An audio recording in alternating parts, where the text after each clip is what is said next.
Zee Leadership Series. We'll open up for questions, comments, reactions. And as they make up their minds, perhaps I could kick off. Go ahead. You explained the premise that Asians are instinctively innovative. Now, what will it take for a company to be innovative and have that as a part of its culture? First of all, let me clarify. I said that Asia has the potential to be the most creative part of the world. I'm not saying you are today. You have the potential to be. So, what can I do as a leader? You mean as a leader, what can I do to encourage creativity? Or in my company. What can I do in my company to encourage creativity? Okay. It might be a boring answer, but the very most important thing you can do as a leader is not to talk about creativity, because creativity is a corporate bullshit word, to be honest. Every leader talks about it. There's not a single company that has a CEO that will not say, we have to be innovative or creative. The ones that are creative are the ones where the leaders are doing things creatively. That's the difference, right? I met an HR director once who, at her first day at work, the first time she met, her 400 colleagues went up and said, this was supposed to be a 2-day conference, but I just realized something yesterday. I realized that the most important part of the conference is the breaks. So instead of having a 2-day conference, we are now going to have a 1-day conference. And how did I manage to do that? By taking away all the speakers. I just kept the breaks. So now we have a 1-day conference only consisting of breaks. So they have 1 day of breaks. And everyone looked at her like, you're mad. But at the end of the conference, everyone said, this is the best conference we have ever had. But the point is not that it was a creative idea. The point is, that was her first day at her job. What message did she send to the rest of her employees? She said this message: if I have a crazy idea, I believe in it, I'm going to do it. So if you have a crazy idea, you can do it too. Leadership is by leading by example. It's just like raising kids. They don't do what you tell them to do, they do what you do. Thank you. Thank you. Can I go to Harsh Zaveri? So my question is linked to the US. While it's obviously a developing country, I feel that they've almost institutionalized creativity because they have those with the best ideas, those with the best ideas from developing countries become citizens as a practice.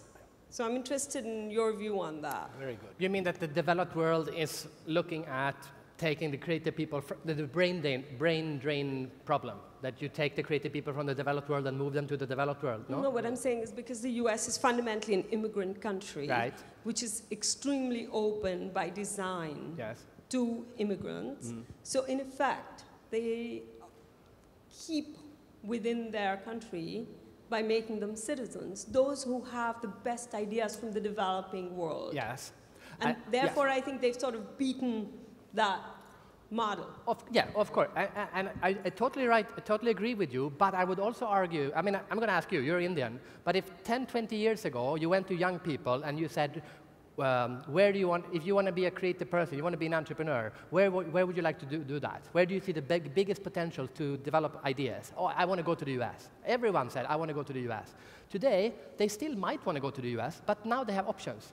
No, I want to start a company in India. I believe I have interviewed people who were born Indians, who were ethnical Indians, but born in the US, who have moved back to India, saying it's easier to be a creative person, it's easier to change structure, there's less structure about how to do things, there's less say, if I'm a fashion designer, I'm a young fashion designer, I'm going to try to break into the US design market. Fashion Week is so set in its way, it's difficult to just get in if you don't have the contacts. Fashion Week in India is what, 10 years old or something like that? It's not set yet, it's dynamic, much easier to rise quickly if you have a good idea.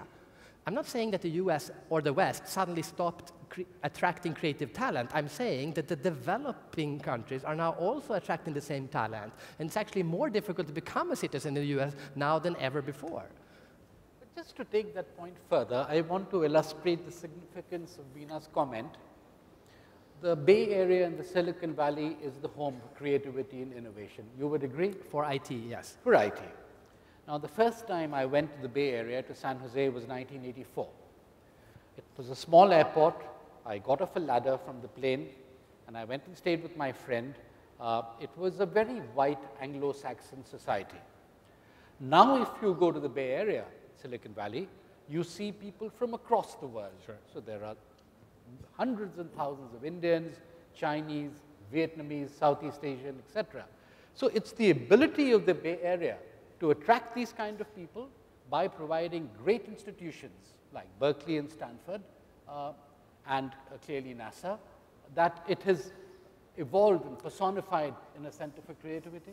Yeah, I totally agree. And I'm not saying, as I said in the beginning, I'm not saying that the developed world lost all its advantages. I'm saying we hear this story over and over and over. We never talk about the other story. When I was living in Beijing, I spoke at the Renewable Energy Entrepreneurial Summit or something like this. And the people who are working in renewable, that's also a very innovative industry right now. It is now easier to find the money to do renewable energy projects. It's now easier to find money for that in Beijing than it is in Silicon Valley. Before, they were the only one who had money. They were the only one who promoted that. Now, if you're if you're an entrepreneur and you're thinking about doing a renewable energy project, you can still think about going to Silicon Valley, but you can also think about going to Beijing, which actually has more money available than Silicon Valley has. That is the difference. Okay. Can I please go to Sailesh Chaturvedi?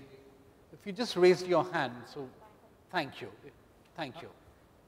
My question is on languages. You know, do you see any trend, because now English is becoming de facto the sort of code, and when I studied in Bombay, I learned the local languages, Gujarati, Marathi, besides the English, Hindi, and some foreign languages. My son, now I live in Bangalore, but he doesn't know local languages, he understands only English now, and trying to learn some foreign languages. So do you see a trend, and do you have any comment, is it good or bad? You know, the world is converging more towards English as a language. Yes, I just published a new book, which is called One World, One Company, which is about how companies are becoming global. And I have a chapter about how the improvement of level of English in the non-English speaking countries has improved, and therefore, for the first time, making it possible to actually have global companies. Because before that, if the Chinese didn't speak English, there was no way to kind of communicate across borders. You never had an Asian conference because you had to have 15 different translators, and it cost so much, and people could still not talk during the breaks, right? But the last 2 years, I have suddenly been speaking at Asia conferences for like 8p. For the last year, had 5,000 people from Asia fly into Singapore and have I said, this is a great conference. Where did you have it last year? I said, we never had this before. This is the first time we're having an Asia conference. Of course that it's going to develop Asia as a region when they now meet and talk, just like we have European conferences or American conferences. So it's very important. Now, what kind of English are we supposed to speak? So I interviewed the CEO of Volvo, and I have to tell the story because it's great. Yeah. He said, we are now a global truck company. We have 20,000 employees in China, 20,000 in India, but only 5,000 in Sweden, so we are not a Swedish truck company, we are a global truck company. And he said, do you know what our corporate language is? And I said, English, of course. Not Chinese, not Swedish, yeah, English. But he said, what kind of English? Is it British English, or is it Oxford English, or American English? What kind of English is it? I said, I don't know. He said, we call it bad English. Now, bad English means at Volvo that if you're a non-native English speaker, let's say a Taiwanese, and you go and you have a meeting with an American, and the American is speaking, and the Taiwanese doesn't understand the American, it's not the fault of the Taiwanese, it's the fault of the American. He's not speaking bad English. And the Korean is now allowed to speak in meetings because before he wouldn't do that, because he didn't think his English was perfect, so he'd rather say nothing. But now he can speak bad English, so he does. And by doing that, his English becomes better because he's now practicing it, right? And just so you know, out of all the conversations that happen in English in a given day, only 4% are between two people who are both native in the English language. And that means that 96% of us, including me, we are in the vast majority who are speaking bad English. And that means, I'm sorry, if you're native in English, that means you have to show us some respect. You don't define English, we define English, all right? There's no correct way of English. You're not speaking American English, British English, or Indian English. You're supposed to speak clear and concise English that other people can understand. And that's exactly what companies are doing now. And by doing it, becomes more global and better at picking up ideas from Asia, because before they didn't get those ideas, because people wouldn't speak up. Okay. Frederick, you know, I've always believed, perhaps wrongly, that the protection of intellectual property is extremely fundamental to innovation and creativity. Okay. Now, you seem to poo-pah this notion in your talk. So can you explain that, please? I'm not against intellectual property. I'm an author. I sell books. I like to make money on my books. I think that's a very big question. If you ask me, intellectual property law has gone a little bit too far, or way too far. But that's a different issue. My point is not with the copyright example, it's not that you should steal. That's copying wrong. Copyright means to look what other people are doing and take the best that you can take that is still within the law. And it's the West, we're so paralyzed by being afraid to copy that we don't look at what other people are doing. And that doesn't make us more creative, that makes us less creative. Every creative person copies. Pablo Picasso said, good artists copy, great artists steal. See, in our research business, if you copy from one source, it's called plagiarism. Yes. If you copy from 10 sources, it's called research. Can I go to Mudit Jain, please? Good evening. Yes, Mudit, thank you. I liked your talk very much. But when I look at myself personally, I'd have more freedom, say, in a developed world than in my own country. If you start a company here, it'll take you, so many years to get approvals. There, it would be much faster. This is just one example. Like that, so what would you say about creativity in this context? I would say, people sometimes ask me, what is the opposite of creativity? I say bureaucracy. That's the opposite. And yes, India has a huge problem with this, but so has the US. I mean, there are a lot of companies who are struggling with all the paperwork that you have to handle to get into the US. I mean, you had a terrorist attack not so many years ago where the hotel was blown up. You rebuilt that in a matter of days, and the hotel was up and running. 9/11 is 12 years ago, and the new house is not up. What message is the US sending to the rest of the world if they say in 12 years we can't recover from a terrorist attack? And the only reason they don't have the new building up yet is because it's so bureaucratic for them to get that new building up. They're suing and all I'm not saying you should not be able to sue or not be able to challenge the decision, but for 13 years? That's too much. So don't say that the developed world is not. Singapore is a great example. Or Hong Kong. Singapore and Hong Kong are two of the two countries where it's extremely easy to set up business. Both of those countries are in the developing world. And you might say, no, Singapore is not a developing country, it's a developed country. No, Singapore is in the intersection. Singapore is the only country in the world where the people who live in Singapore don't know if they're developed or developing. 50% of people in Singapore says that they are developed. 50% of them says developing. And if you have the government, it's even more fun. I asked the government, you have to explain this. Are you developed or developing? And the government said, it depends who's asking. Very good. If the World Bank is asking, if the World Economic Forum were asking, we're a developed country because we want to go to the cool parties. But if the World Bank is asking, we're a developing country because interest rate would be lower. The reason Singapore has advanced so quickly as a developing country is because their rules and regulations were so lacking. There's no connection between developing country and bureaucracy. That's your problem. Solve it. Yeah, absolutely right. I think Mr. Chandra's example was so fitting in the context of what you're saying in terms of bureaucracy, the packaging plant, and the building of a media empire. Yeah. Can I go to Swapnesh Maru, please? You put it very nicely when you said... Sorry, can you stand up so we can... I'm way in the end. I put up my hand. Yes? Yeah. So, developing versus develop. The moment you say you develop, probably you start, your creativity goes away and you fade away. Now, taking this particular concept and putting it into the Asian context, I would like to present the example of Japan, a country which is known for its discipline, processes, and yet it kept on churning out innovation after innovation. But then suddenly it went out of the radar. Exactly. What exactly happens for a country which is on the stream of creativity of development, a society which constantly believes in benchmarking, Japanese society is fanatically committed to benchmarking, is completely outward looking when it comes to looking at ideas all around. At what point does it suddenly stop?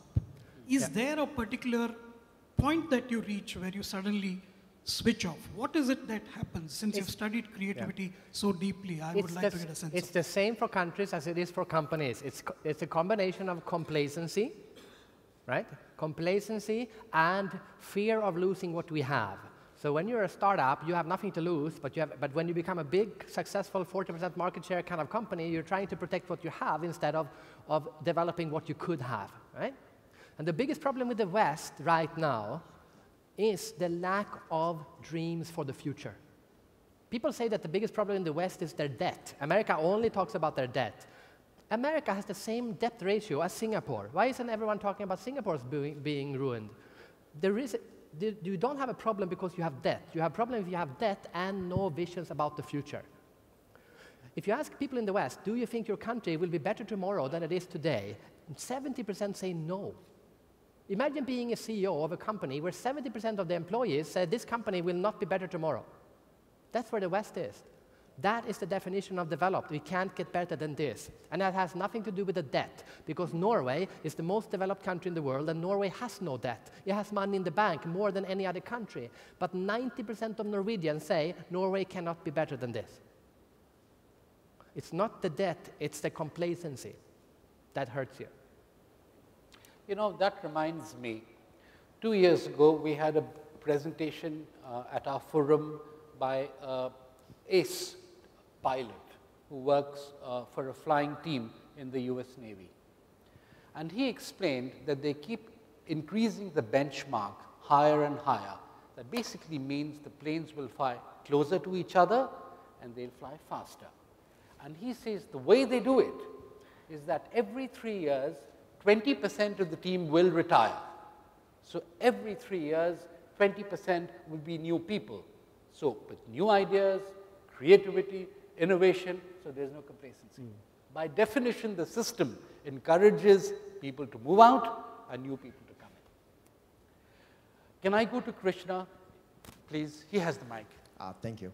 I'm curious, in your travels, have you seen any relationship or any indications of this creativity emerging, specifically in emerging technologies in developing countries? Because I've always thought that emerging technologies on some level favor developing countries, because when you're sort of in a situation where everyone is trying to figure it out, that gives an opportunity for a lot of creative potential to be unleashed in terms of, productionizing and developing, new technologies and getting them into, in industry. And I'm wondering if you've seen that any place in your travels. That's actually, if I have a longer speech, that would be one of the things I would definitely cover. There are so many of these examples, it's unbelievable. You can take, I did a speech recently for Visa about mobile payments, right? Where's mobile payment happening? It's happening in Africa, and in India, and in Bangladesh, and in the Philippines, right?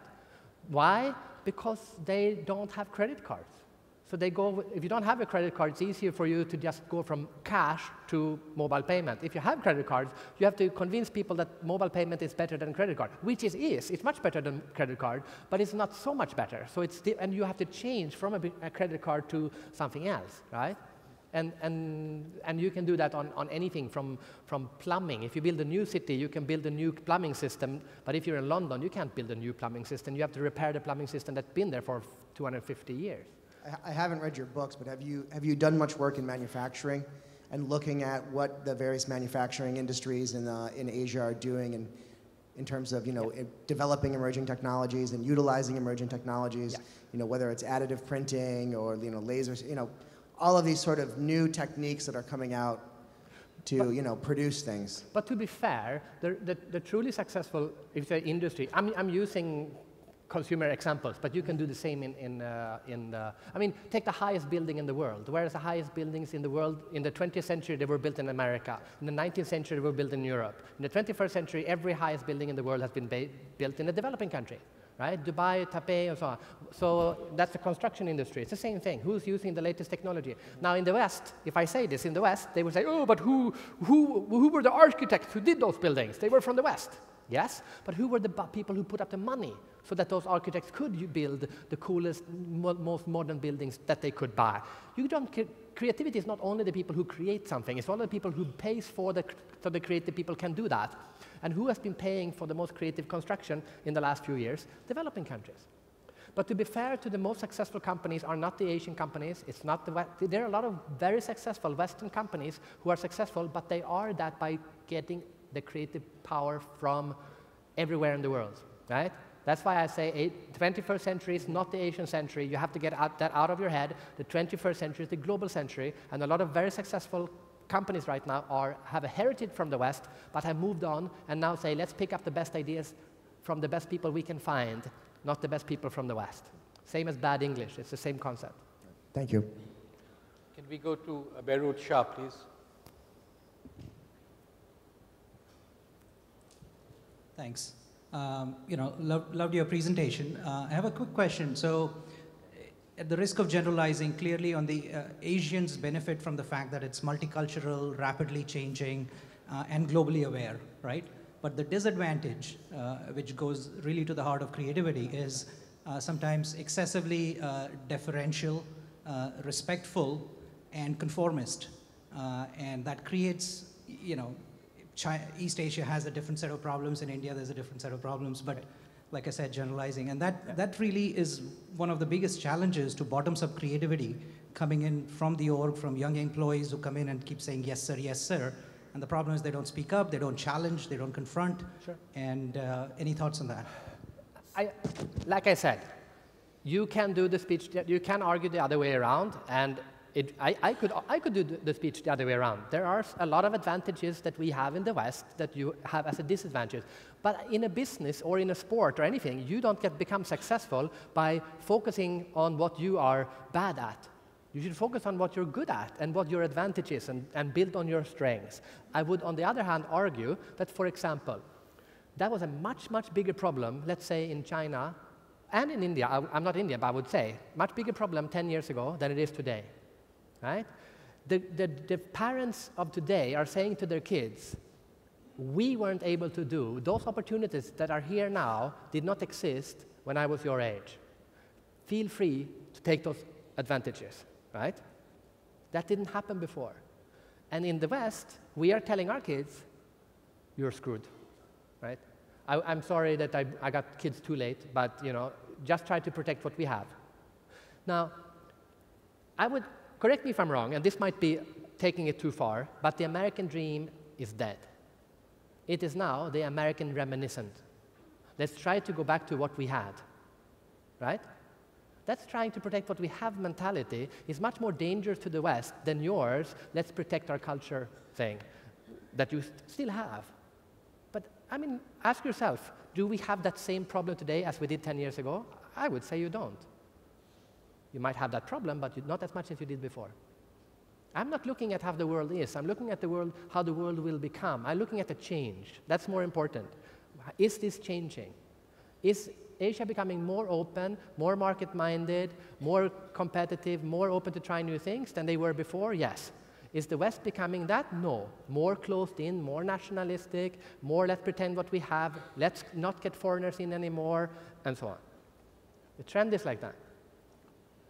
We'll have to give the last question or comment to Vikram Sakhuja, please.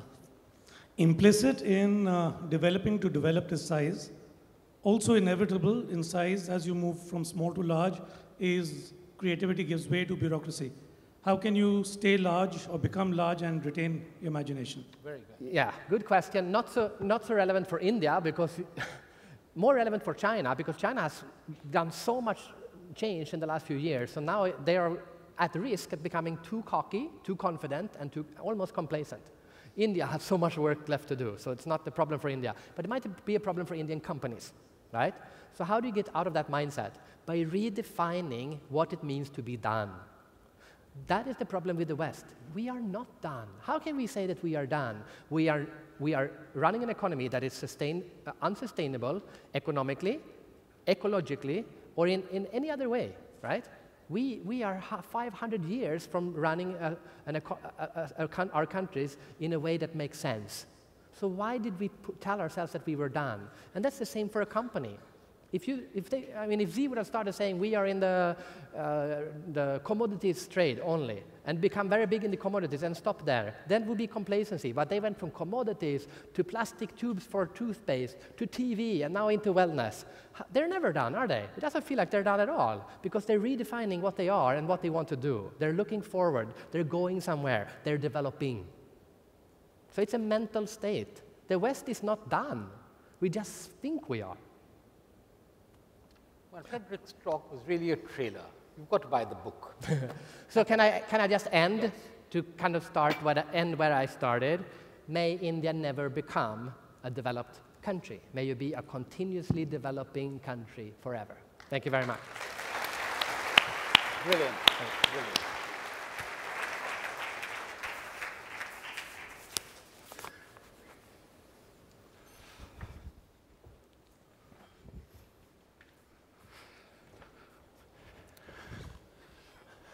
I hope there's a question, Richard. I certainly hope so. Because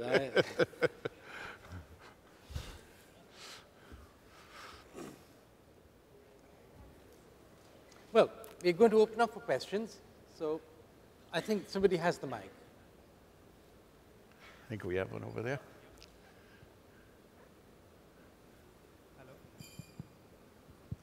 I can see Arun, but somebody else has the mic, and there it is. Yeah. Arun. I think Giri here. I think fantastic story, and what I liked about your speech as well as about the movie was there's a lot of humanness, at the end of it. One question, and I apologize for asking this question. Did you at any point of time, I know when I saw the movie, one of the people say, I think there was a conversation in the movie which says, why did you not take the $30,000 and go away? And this guy says, I have bosses too. So at some point of time, did you feel that these pirates were also human and they had a mission which was larger, and you might actually be the anti-hero to them as opposed to being the hero, actually? Well, I'm sure I certainly am the anti-hero to them, and thank God for that. I think that's one good thing I think Paul Greengrass, the director, did. These are people. We don't want to demonize them. They have unfortunately chosen a conscious choice, a decision to become a thug, a criminal, a definite bully. They've chosen the pirate side, and I think everyone knows the situation in Somalia. There isn't the opportunity that we have in the United States or in India. There isn't the opportunity that they have, and I think without opportunity, we evolve into making decisions like they did, wrong ones.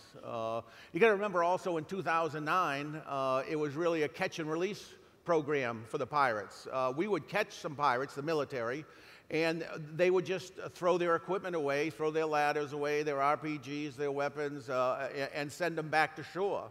So there was really no repercussions. Today, we are trying the pirates, and so there is more and more repercussions, and as we know with our kids, where there's no repercussions, they'll keep doing the same thing. So I can understand, and I think the director did a very good job in portraying them as people, although they consciously made that decision, and their only agenda was their agenda.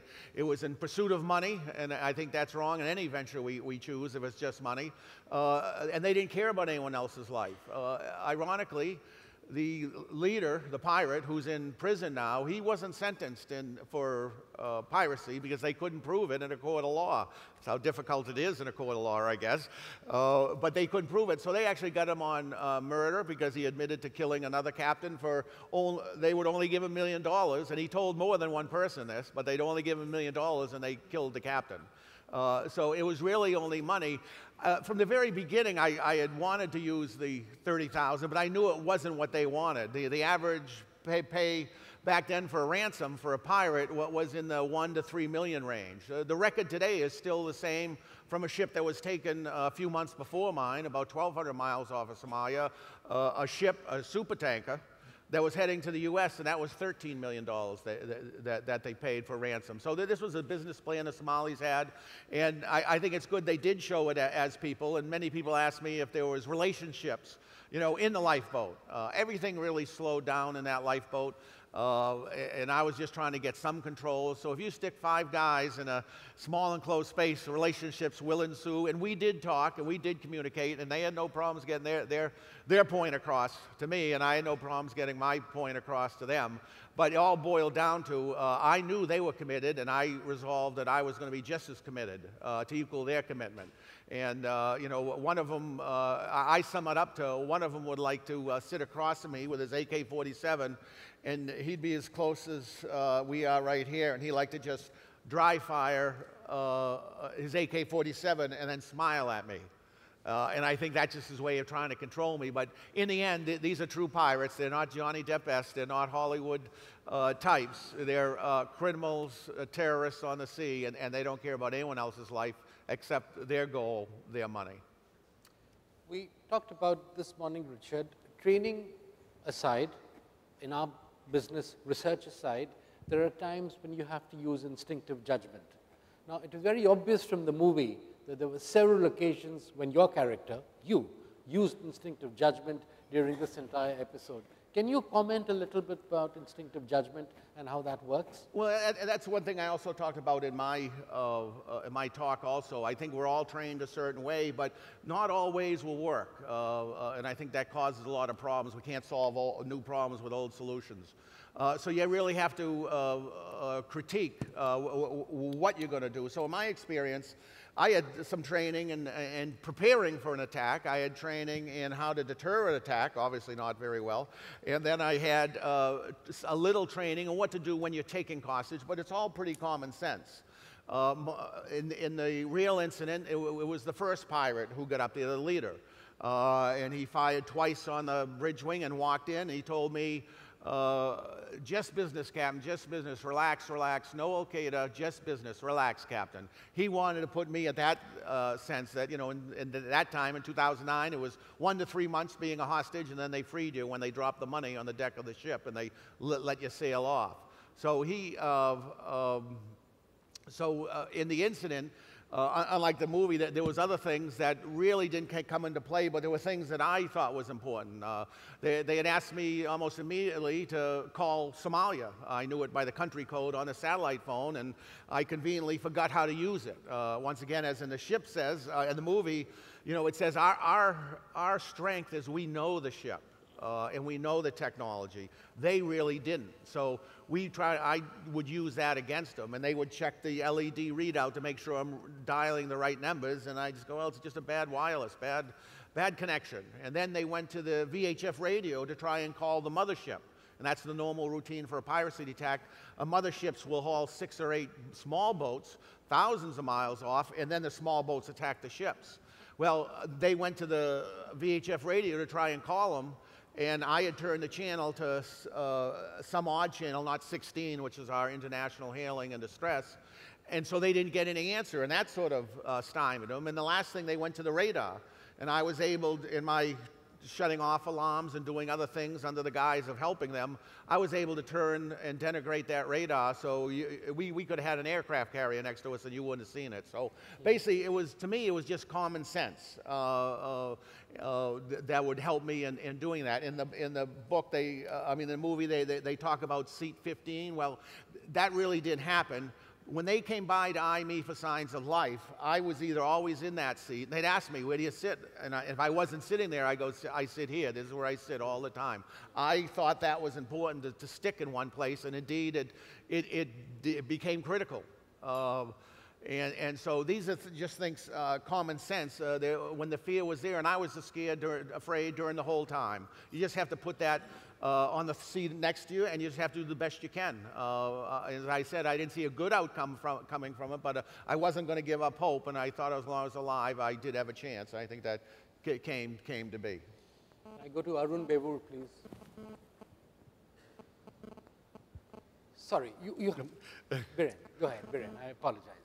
Captain Phillips, we salute you for your courage and your bravery through such a tale of anguish. Thank you. I do hope that you will get the Oscar for playing Tom Hanks and not the other way around. In our world, in Technicolor, we work with best storytellers in the world. We agonize over scripts that can tell a real story. There's no story that's more blood-chilling than this one. And you know, 2 questions for you, sir. Number one, how have you healed yourself or tried to heal yourself after the incident? And second, with this death-defying story that you have, what will you do with this in a few years from now? How has this changed the way practices have changed on board ships? Obviously, it's a lesson for us here in management. What will you do with this story in time to come? And what does your family feel about that? Well, I'll take that second one first. Things have changed. Now, most ships do have a safe room on ships, but we got to remember that the pirates have cut into the safe room, so that's not a silver bullet. That's not the way to go. I think today you have to keep pirates off the ship. Back in 2009, my intent for a safe room was to get my crew out of harm's way and in a safe position, and then we keep the pirates off with evasive maneuvers. Well, it turned out that they didn't. Due to the weather, the pirates were able to actually to get aboard. Nowadays, you are seeing ships. I now go through the Goa. I'm back at sea now, 14 months later, and you are seeing ships with armed security. The ships I'm on have armed security, but I would say the majority of them don't. They're relying on speed or the coalition forces, India being one. I think it's 26 nations that have naval forces there in the area. But it's millions and millions and millions of square miles. You can't cover everything, even with the technology. It's still the ocean. So in that manner, they've changed. People are much more aware on the ships, whereas before, I think everyone had a cartoonish or Walt Disney-esque view of pirates, Johnny Depp, if you will. And I think that happens when people think it's no longer in the realm of reality, but for us, it's always been in the realm of reality. Piracy today isn't just off Somalia. Today, we fight pirates off of Vietnam, Philippines, Sulu Sea, Malacca Straits, Indonesia, east-west coast of Africa, and east-west coast of South America. And indeed, Nigeria is worse today than Somalia was in 2009, I believe. And many people don't know about that. There was just a U.S. captain and a U.S. chief engineer just released after 2 weeks of being hostage off Nigeria. It's something we face. It's what I call the second oldest profession we face frequently in the merchant marine. So it's just something we have to deal with, and you're going to fight it everywhere. And it springs from having no government, little control, and for 25 years in Somalia, and that's what has resulted. And it's also what people don't realize, it's the on and off ramp of the Suez Canal. There's hundreds and hundreds of ships there in any given one day, so it's a target-rich environment with the majority of them not being armed. So it's a bully-type situation on top of that. So things have changed, but just because we've changed, we have to keep changing and keep evolving because the pirates are now evolving. They're now attacking in groups of 10 or 12 boats due to the armed security, yes. So they are changing their ways and means of getting their agenda accomplished, capturing a ship, and we have to stay ahead of them, much like you do in your business. You can't, one answer is not the question to the way we solve problems coming down the line, and if we get fat, dumb, and happy, that's usually what precursors the next problem we have. So if you're feeling fat, dumb, and happy and satisfied, you have a problem coming your way.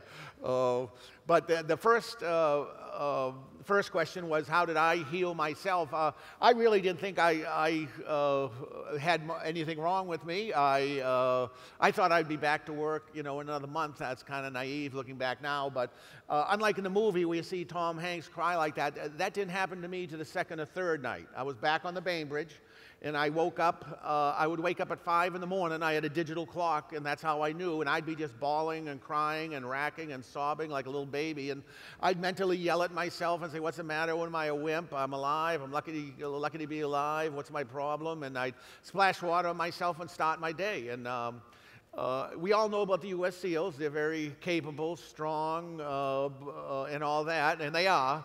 But they also, their intelligence is their most important facet. And they also live in a community that we really don't see, that I've been lucky enough to be entered into in that community. And this one SEAL just wouldn't leave me alone. He says, "Rich, you're going to talk to, you're going to have a debrief. You're going to have talk to a psychiatrist. You have to do this. We do this." And he convinced me finally. He was almost harassing me. He says, "Rich, it doesn't always end like this for us. We have to talk to him.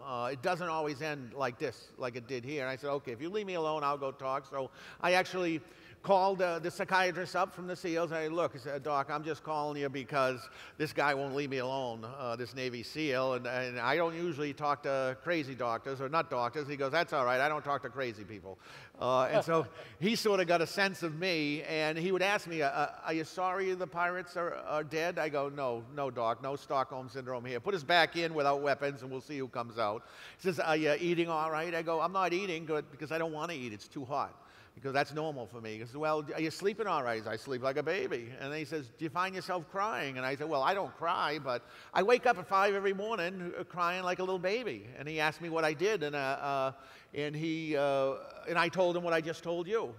And he said, well, you know, part of the mechanism when we get in a life and death situation, fear and flight, our bodies put out these hormones. And it's much with many of the lesser incidences we may find in our life. You know, we get scared, we be successful, but our bodies put out this hormones, which he put it down to just chemicals, and it's natural, and it's human. And he says one vehicle to get rid of it is crying, which I didn't believe before this, and talking about it with somebody, which I really didn't believe. I'm from New England, so we don't believe in talking too much. But I said, okay, I'm not going to call you again, Doc. I'm just doing this for this Navy SEAL. And he said, okay. And I never talked to him again. But the next morning, I woke up at 5 in the morning, and I was crying and racking and sobbing and sad. And I didn't tamp it down. I didn't stop it. I just let it flow. And it went for 35, 45 minutes. And it just stopped on its own, and then I got up and started my day, and it never came back again. I've never had nightmares. I've never had dreams. I get a lot of questions on that about the incident. I truly consider myself lucky that I'm alive, and now I have the added fact that I do believe in crying, and talking to people does help. Thank you for sharing. Thank you. Very good. Arun? Just a quick question, as what the movie showed and what you also indicated. The pirates seemed a little considerate in talking to you about logic, reasoning, trying to get the ransom, seeing how they could get some more money. Suppose one of them had shot 1 or 2 of your shipmates there and made it really rough for you. Would that have changed your attitude or made you behave or react a little differently than what you did, what you showed and what the movie showed? Oh, most assuredly. That was truly my fear. Actually, during the incident, they let me keep a radio, so I was able to keep a radio, at my hip, and whenever I wanted to talk, I'd key the mic. Well, one time, my chief mate, who was around the ship, all over the ship, we almost walked into him 3 or 4 times, but I was able to key my mic and walk heavy and say, okay, come on, let's go down to C deck, let's go to B deck, let's go in the mess deck, to warn them that we were coming. But he called me on the bridge and said, hey, I can jump this guy, I can get him, I'll get his weapon. And I said, no, this is probably in the first 40 minutes of these pirates being aboard. Because no, we don't want to confront them now. Now's not a good time. We have a guy on a flying bridge with a weapon, a guy on the other side with a weapon, and a guy on the bridge with a weapon. So it's not a time to jump them. And that was my fear. I think once you start killing people, in a criminal's mind, there's no need to stop. And that was my fear. Once it started, there's no reason to stop it. So that was my prime fear. And when I talked to you about when they said, make the ship go or we'll shoot you, or make the ship go, or make the crew come up here or we'll shoot you. Once we went through that the first time, it sort of lost its cachet, because I sort of figured they weren't going to do it. But that was my real fear. Had they taken one of my crew and shot him, I think it would have been a different story that we would have heard. And that was my real fear, along with the mothership getting there with all the other pirates. So I would say yes, I was very fearful of that coming, and that's why I didn't want to cause a confrontation right then. We were in a stalemate at that time. They had the bridge, they had myself and 2 of my crew, but they didn't have anybody else, and the ship wasn't moving. So they never actually hijacked the ship. They attacked and boarded and got 3, and then 4 with Cliff, 4 crew members. And by the end of the incident, by the time I got him off the Maersk Alabama, it was myself and 1 crew member. Because during the time, they said, hey, where's our leader? Go get him. I said, I don't want to go get him. I'm sick of walking around. Send him. And so another one of my crew left, and he was smart enough not to come back.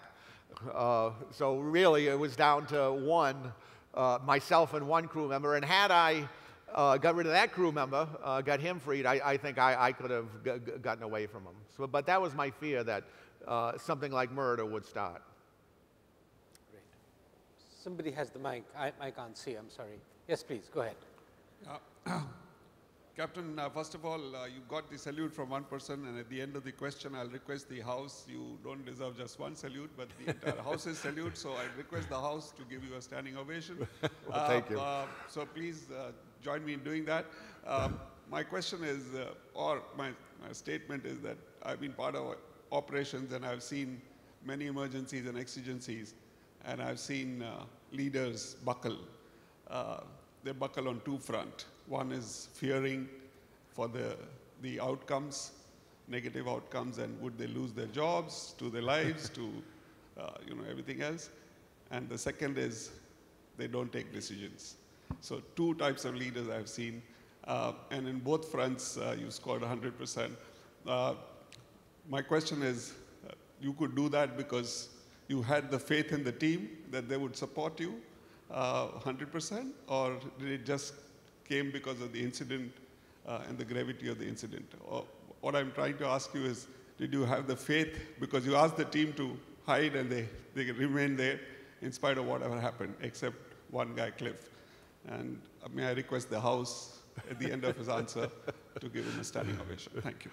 Well, thank you very much for those kind words. I would say I had somewhat faith that my crew would stay out of harm's way and stay in hiding, because we still had power then. And you got to remember, when the pirates boarded the ship, I pretty much lost all control that I had. And that's tough on any leader, anybody who's leading any kind of organization or any kind of mission. To lose that is very tough. So you can crumble at that, or you can just try and pull it back in. And that's what I was trying to do. Things were going too fast for me. And my intention was just to slow everything down to a pace where a simple guy like me could grasp onto something. So I would try and get any kind of control that I had. And I thought that it was important to do that. But I also felt my crew, as long as they stayed in hiding, they didn't have full control over us, and it worked to us. So the training, I was hoping it would kick in, although as you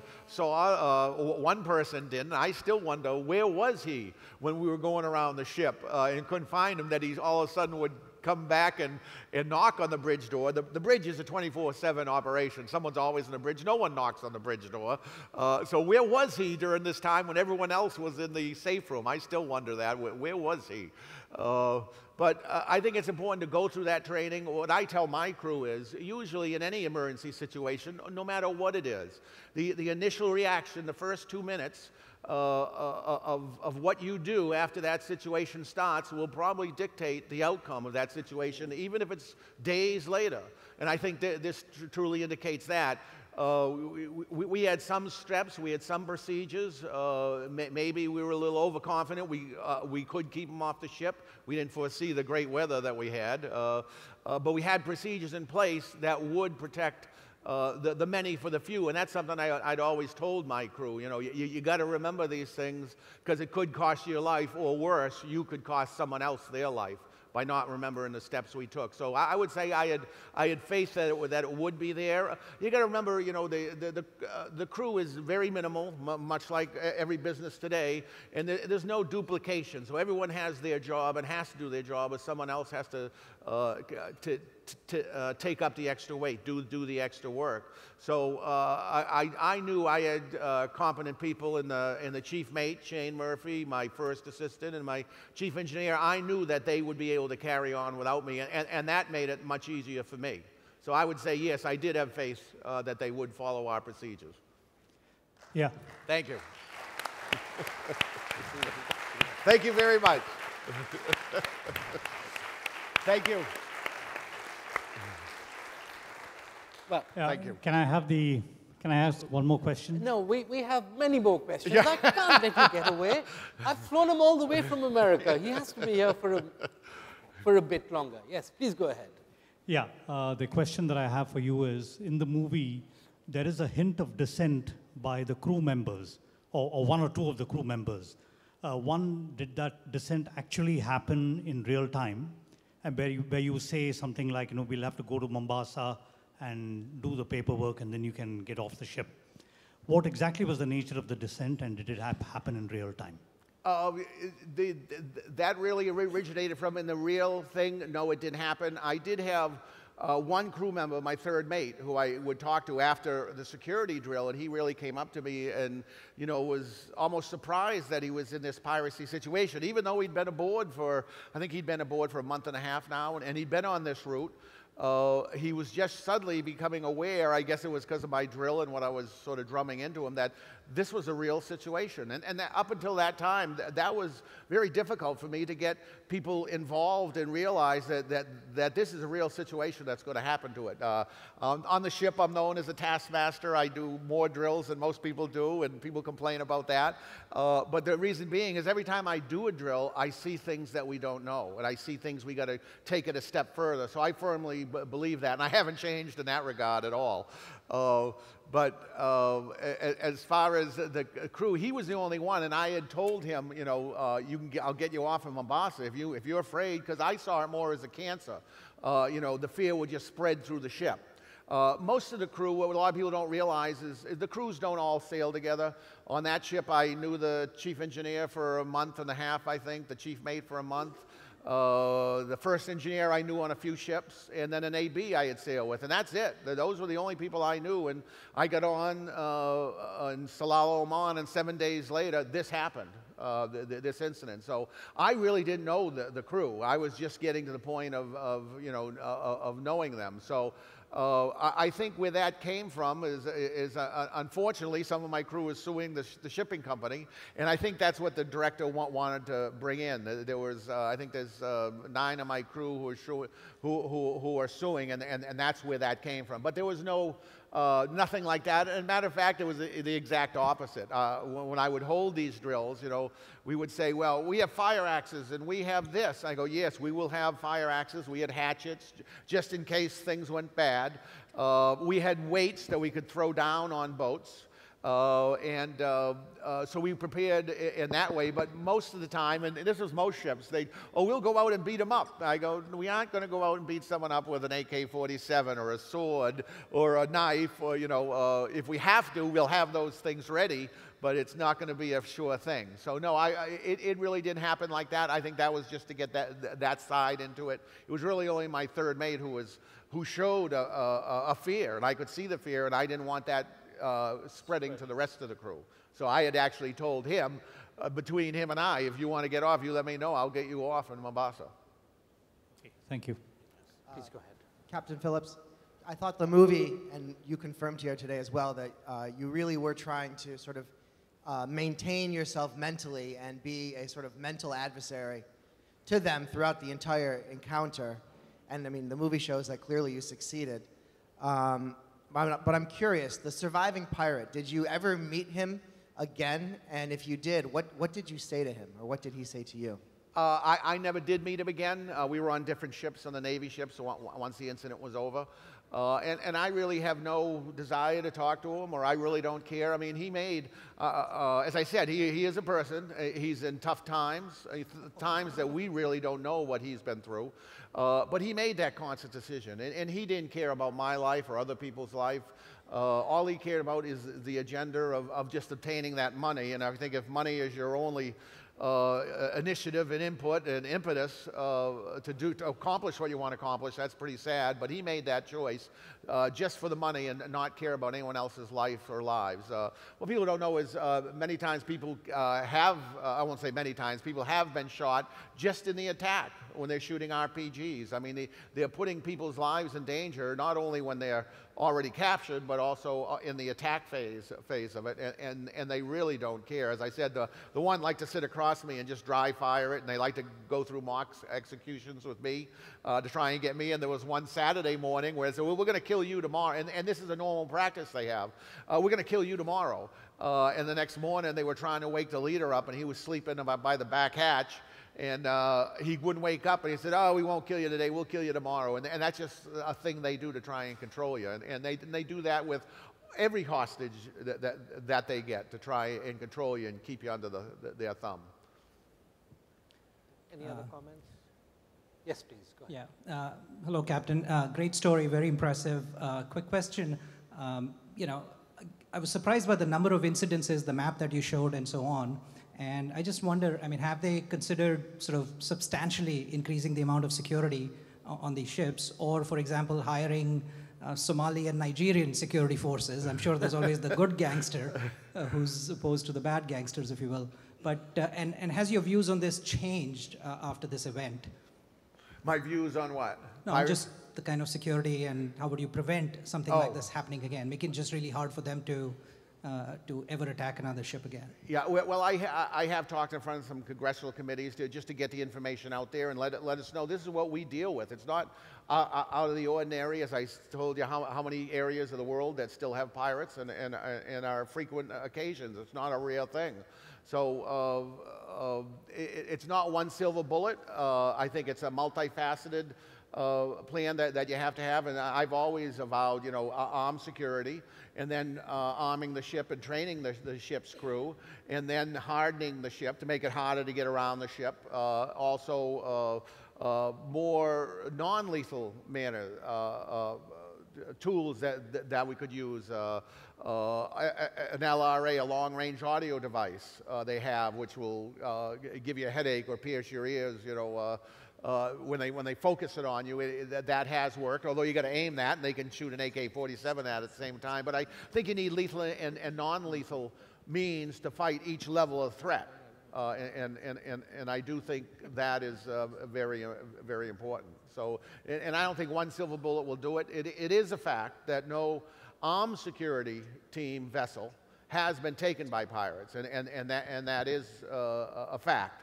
But as we know, in war, the military can be overrun at checkpoints or bases, and they're on more alert than we are, and more capable than we are. So just having armed security isn't the end-all, be-all. We have to stay ahead of them and adapt with them. Have armed escorts had created other problems? Well, actually, that's very good. Here in India, you are facing a 2-year, I think it's 2.5 years this trial has gone on with the Italian Marines. To just put people in weapons in any one place, I think, is a hazard. They need to be trained, and anybody can be trained to fire and aim a weapon accurately, but to have the imagination to know when to use it. Right now, there's, I think, 4 Italian Marines who opened fire and killed some Indian fishermen. They were going by the west coast of India, and these fishermen had weapons. And you got to understand that the ships are in danger, but these fishermen are even more so, because the pirates will come take their fishing boats as motherships and then take them back to Somalia to load up their boats and go back out to get a ship. So these fishermen have to arm themselves because they're being attacked also. And they saw a weapon, and they fired at the fishing boat, and it turned out it was a true fishing boat. They were just Indian fishermen who were fishing, but had weapons. And it's not rare in that part of the world, in the Indian Ocean, to see weapons. That's not truly a precursor to a pirate attack. They're just trying to protect themselves, and that's the hazard with weapons. If you don't have the capability and the imagination of when, how to use them, you cause problems like that. And I think that's very sad that, you know, fishermen are out there earning a living, were killed on the high seas because these people really didn't do a warning shot or do proper procedures. Well, we are actually close to closing time, but I might take one last question. Well, I've been given the mic, so I'll ask the question. I had 2 questions for you. One, how is your family doing, and how did they feel about you going back to sea? And secondly, what's Cliff up to these days? Good question. Well, Cliff, I think, is still sailing, so he's still out there. And something about Cliff, he had actually sailed with me on another ship. I knew Cliff, and I paid him off one day, and I said, Cliff, you can never come back and sail with me, because he just couldn't do it. And when I got on the Maersk Alabama, it was a different ship. And he goes, oh, Cap, I didn't know you were here. I go, it's all right, Cliff. I'm here now, so you can't come back. And then a few days later, that incident happened. So I think he's still sailing. My family, you know, I get that question a lot. My family, that's all they've ever known. That's my normal, is going out to sea. I've been gone as long as 6 months at a time. I usually do 3 months on, 3 months off. So my Danny, my son, and Mariah, my daughter, are used to it. That's what they're normal. And they were actually in college at the time, so they weren't spending a lot of time at home anyway. It was amazing how the media tracked them down, and I am grateful for the colleges that they really protect them, actually took them off the rolls, so if you looked on the computer, you wouldn't see their names. But it was amazing how the media tracked them down so quick. But and my wife, we've been married 25 years, and for 5 years before that, that's really all she knew. So that was our normal, and she always said, whatever you want to do. And so I think, you know, by the time I went back to work 14 months later, I was ready to go back to work, and I was happy to go back to work. It's the normal. I'm not used to talking to you fine people in the audience, so it's my normal. I'm used to talking to Cliffs and other people. And I do a lot of talking on ships, but it's more for training and things I really know about. So it was good to get back to work. And what a lot of people don't realize, it's the first time since I think I was 19 that I'd been in one place for a year. And that was a fear of mine of, you know, could my wife take me being home for 12 months? Could I take my wife being home for 12 months? That's the first time it's ever happened. So, and the good thing is we learned we can be together for a year straight. Ladies and gentlemen, Richard Phillips arrived Bombay last night, and he has a flight to catch in a couple of hours. It's an awfully long way to come for a talk, but for a very special event, we needed a very special guest. Ladies and gentlemen, Captain Richard Phillips. Thank you very much. Zee Leadership Series